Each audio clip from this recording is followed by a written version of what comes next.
Hello students, welcome to the English Learning Corner. Let us today discuss the poem Speak Up written by Faiz Ahmed Faiz. Firstly, we understand the meaning of the title Speak Up. Speak Up means to raise voice against oppression, यानी जुल्म के खिलाफ आवाज उठाना. Let us discuss the overview of the poem. Speak Up. The poem Speak Up is written by Faiz Ahmed Faiz. This poem is taken from Faiz's collection of poems Naqsh-e-Faryadi published in 1941. Poem Speak Up Faiz Ahmad Faiz के द्वारा लिखी गई है. ये poem Faiz की collection of poems नक्श-ए-फरियादी से ली गई है और नक्श-ए-फरियादी 1941 में पब्लिश हुई थी, जो पोइट की एक कलेक्शन ऑफ पोइम्स है. Faiz wrote speak up during the final phase of the British rule. तो फैज ने speak up poem British rule के आखिरी फेज के दौरान लिखी थी, यानी 1941 में लिखी थी. Speak Up is a beautiful expression of the poet to defy oppression, a poem of profound meaning and courage that gives voice to the voiceless. Speak Up एक पोइट के द्वारा लिखी गई एक ब्यूटीफुल एक्सप्रेशन है, पोइम का एक beautiful expression है जो ऑपरेशन को डेफी करता है, यानी जुल्म के खिलाफ आवाज उठाता है. ये पोइम एक ऐसी पोइम है जिसका एक प्रोफाउंड मीनिंग है, यानी गहरा मीनिंग है, और ये पोइम उन लोगों को बोलने की हिम्मत देती है जो वॉइसलेस हैं, जो बोलने से डरते हैं. उन लोगों को भी बोलने के लिए ये पोइम इनकरेज करती है, प्रोवोक करती है. Now let us recite the poem speak up. Speak up for your lips are not sealed and your words are still your own. Sealed means locked या क्लोज्ड. तो सबसे पहले मैं आपको ये बता दूं, ये पोइम फैज अहमद फैज ने उस टाइम लिखी थी जब हमारी कंट्री ब्रिटिश के गुलाम थी.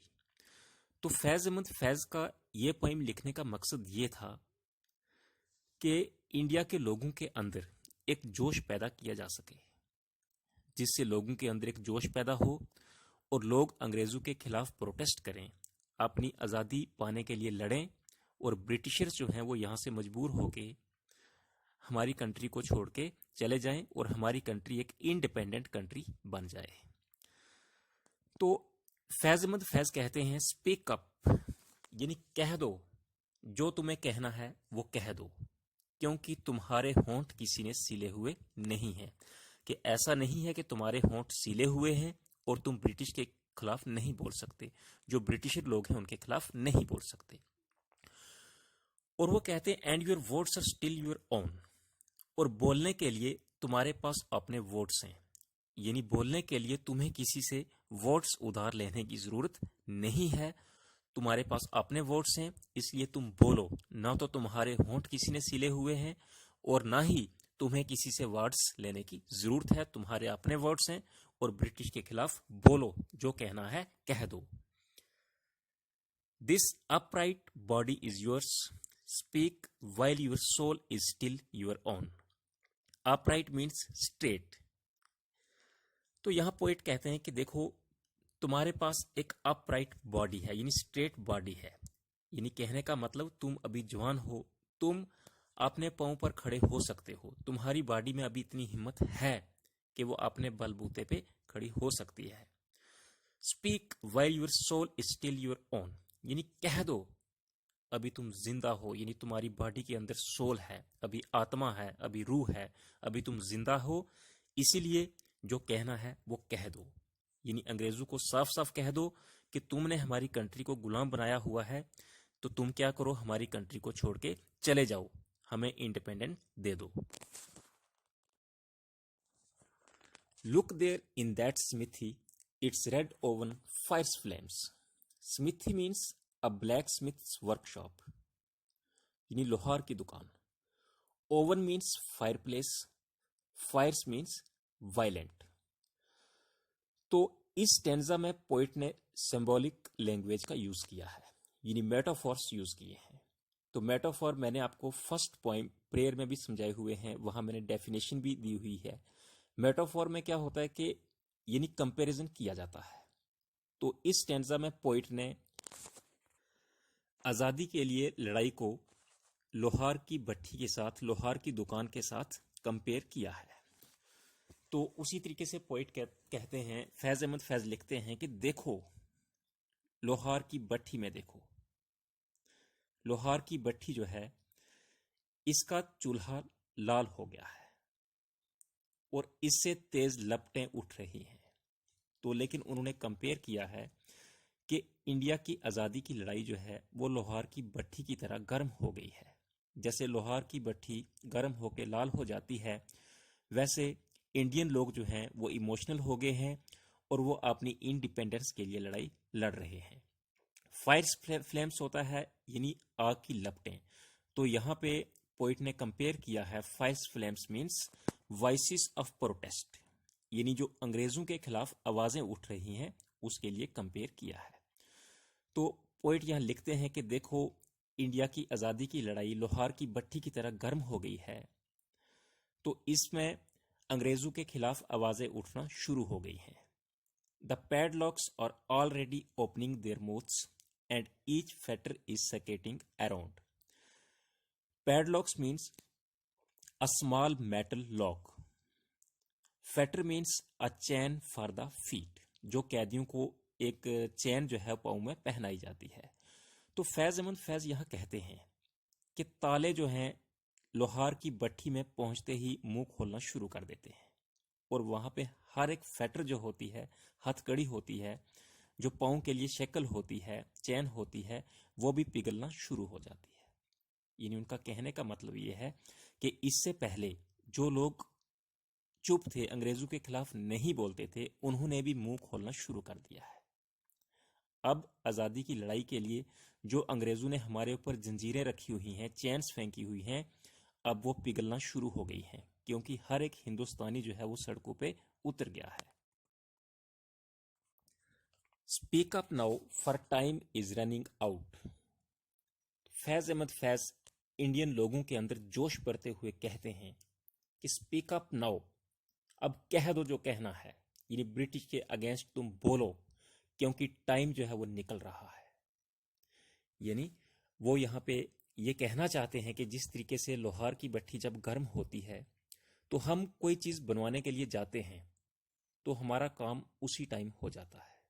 अगर लोहार की भट्टी ठंडी पड़ जाए फिर लोहार की भट्टी को दोबारा गर्म करना पड़ता है। इसलिए पोइट यहाँ पे कहते हैं कि आज़ादी की लड़ाई लोहार की भट्टी की तरह गर्म है। कुछ लोग सड़कों पे उतरे हुए हैं, अंग्रेजों के खिलाफ लड़ रहे हैं, इसलिए तुम भी उठो, तुम भी अंग्रेजों के खिलाफ बोलो, क्योंकि टाइम निकल रहा है। ऐसा ना हो कि आज़ादी की लड़ाई ठंडी पड़ जाए और उससे उस आज़ादी की लड़ाई को फिर दोबारा शुरू करने के लिए बहुत टाइम लग जाएगा। इसलिए जो कहना है अभी कह दो। Before your body and mind fade away tell us for truth is not yet dead, कि इससे पहले तुम कमजोर पड़ जाओ, यानी फेड अवे हो जाओ। फेड अवे मीन्स यानी तुम कमजोर हो जाओ या तुम मर जाओ, इससे पहले तुम्हारी बॉडी और माइंड जो है वो क्या हो जाए, बूढ़ा हो जाए, खत्म हो जाए। इसलिए जो कहना है वो कह दो, कह दो, क्योंकि सच अभी मरा नहीं है। ये सच है कि ब्रिटिशर ने हमें गुलाम बनाया हुआ है। तुम ब्रिटिशर को कह दो कि हमारी कंट्री को इंडिपेंडेंट कर दो और तुम हमारी कंट्री छोड़ के चले जाओ। Speak whatever you have to say, यानी कह दो जो कहना है, अभी टाइम है। ऐसा ना हो कि टाइम हाथ से निकल जाए, फिर हम कभी भी अपनी कंट्री को इंडिपेंडेंट नहीं करवा पाएंगे। इसलिए कह दो जो कहना है, अंग्रेजों के खिलाफ बोलो, ताकि क्या हो, अंग्रेज जो है इस कंट्री से चले जाएं और हमारी कंट्री इंडिपेंडेंट हो जाए। तो ये पोइम उस टाइम लिखी गई थी 1941 के दौरान, ताकि इंडियन लोगों के अंदर जोश पैदा हो और वो ब्रिटिशर के खिलाफ बोलें और उससे हमारी कंट्री को इंडिपेंडेंस मिले। Now let us discuss the poetic devices that are used by the poet in the poem Speak Up. तो फर्स्ट हमारे पास है metaphor. It is a figure of speech that is used to make comparison between two unlike things without using the words like or as. यानी ये एक figure of speech है जिसका use हम दो अलग अलग चीजों के बीच में कंपैरिजन करने के लिए करते हैं, लेकिन इसमें लाइक और एज का यूज हम नहीं करते। लाइक और एज का यूज सिमिली में होता है। तो मेटाफर्स जो पोइट ने यूज किए हैं वो है फर्स्ट स्मिथी। तो स्मिथी इंडिकेट करता है फ्रीडम स्ट्रगल। नेक्स्ट है हमारे पास रेड ओवन।